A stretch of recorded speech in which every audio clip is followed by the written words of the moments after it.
have as my guest expert Stephen Pitcher, a wealth manager with St. James's Place Wealth Management. He'll be talking to us today about protecting our pensions. Welcome, Stephen. Thank you for joining me today. Hello, Remi. So, Stephen, when a person passes, what happens to their pension fund? Following the pension freedoms, which commenced in 2015, pension death benefit options have been greatly widened and created opportunities for pensions to be used as a tax-efficient intergenerational planning tool.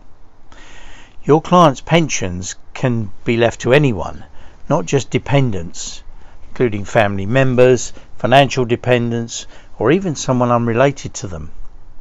Under the new rules, the pension funds can be passed on again and again through the generations. This can happen in a very tax-efficient manner without losing the pension tax wrapper until the fund is actually exhausted. And what can they do to protect the funds from inheritance tax? The St. James's Place Asset Preservation Trust, also known as a spousal bypass trust, is specifically designed to receive lump sum death benefits from pension schemes and/or death in service arrangements. Whatever your employment status, there's a good chance that there is some form of pension scheme established for your benefit. Now, while these are primarily designed to provide a pension in retirement, they can also provide valuable benefits for your dependents should you die before taking retirement benefits. For obvious practical reasons, you may have chosen for such benefits to be paid to your spouse, civil partner, or partner, as in your survivor. However, the resulting proceeds would then form part of their estate. On the partner's death, this could potentially create or increase a liability to inheritance tax, IHT. And are there any benefits of the Asset Preservation Trust other than inheritance tax? In addition, the trust could protect all the beneficiaries from potential divorce claims, long-term care assessments, and creditors. Sounds like a really useful tip. I believe you have a case study to share with us. Yes, I have a case study. If we take Barry Jones, married to Linda, and they had 2 adult children. He was employed as an IT consultant and he earned £150,000 a year. He was a member of his company pension scheme, which provided death in service benefits of 4 times his salary of £150,000, i.e. a lump sum of £600,000. Tragically, he was killed in a road accident. He had nominated his wife to receive the death in service benefits from the company pension scheme. The trustees of the pension scheme, acting upon his wishes, paid the entire sum to Linda free of IHT. But 18 years later, Linda passed away, leaving everything to her children. The £600,000 originally received had grown in value to £1.1 million.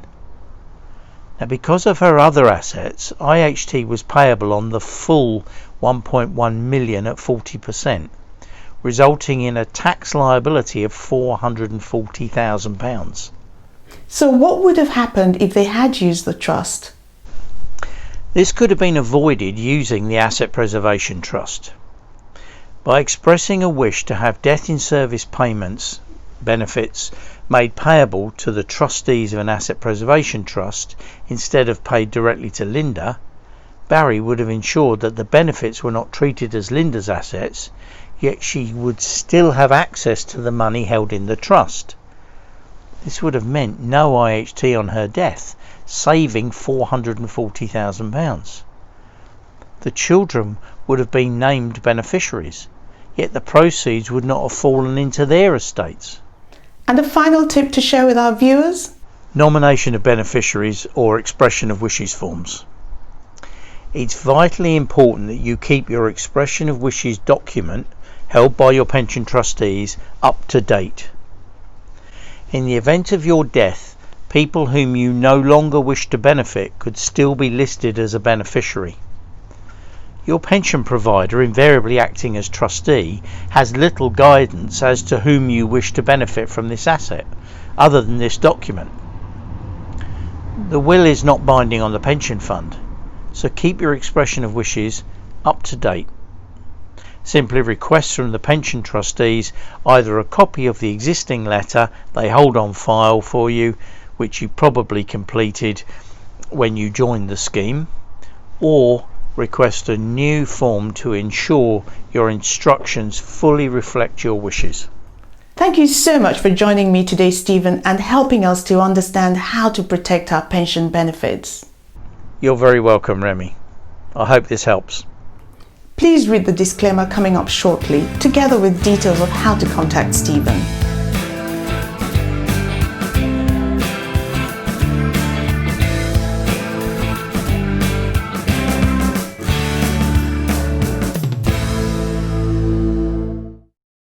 Subscribe now for more family wealth guest experts.